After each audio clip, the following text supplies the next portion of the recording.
elle se bat pour garder son Ouais, voile. en fait, elle se bat contre la République française.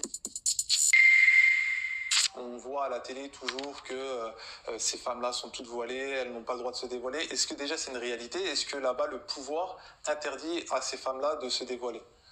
Ah oui, le voile est obligatoire en Iran, mais ça implique énormément de choses, puisqu'en fait les lois sont calquées sur la charia.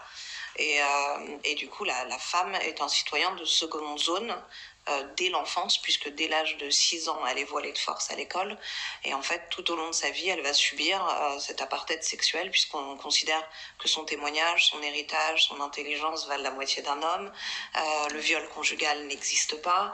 Elle ne peut pas être juge parce qu'on estime qu'elle n'a pas les capacités intellectuelles pour le devenir. Elle n'a pas le droit de chanter en public. Elle n'a pas le droit de danser en public. Elle n'a pas le droit de faire de moto. En fait, il y a énormément de choses qui lui sont interdites. Elle ne peut pas travailler, divorcer ou même voyager sans l'autorisation de son mari. Donc, si tu veux, le voile, c'est le symbole suprême de tout ça.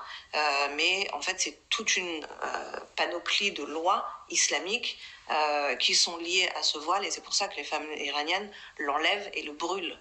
C'est justement parce qu'elles veulent brûler ce patriarcat islamique. Justement, en France, il y a des femmes qui se battent pour mettre le voile. Toi, tu le vois comment, ça, en fait? Alors moi, déjà, je n'aime pas le concept de elles se battent pour mettre le voile, parce qu'en fait, je trouve qu'il y a un côté victimaire qui n'existe pas. Ouais. Parce qu'on se bat pas, en fait, pour mettre le voile en France, où il suffit de sortir dans la rue avec le voile, en fait. Quand tu vois ce qui s'est passé au lycée, et que la prof lui dit à la fille d'enlever le voile, et qu'elle la gifle derrière, c'est qu'elle se bat pour garder son voile. En fait, elle se bat contre la République française, là, parce qu'en fait, pour moi, la différence, c'est qu'en France, t'es libre de porter le voile dans la rue, mais t'as pas le droit de le porter à l'école. T'as pas le droit de le porter à l'école, déjà totalement parce que t'es mineur, et qu'on est dans un pays laïque, et que la laïcité implique que nos institutions restent en dehors de la religion, parce qu'on estime que c'est justement à l'école qu'on apprend à développer son sens critique, qu'on apprend à se cultiver et à s'instruire, et que la religion n'y a pas sa place.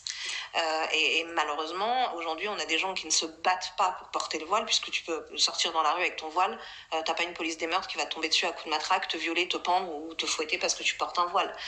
Par contre, si tu essayes d'enfreindre les règles de la République, qui sont cette base essentielle pour le vivre ensemble, eh bien là, oui, tu es confronté à des interdictions, mais c'est aussi ça la France, et Dieu merci.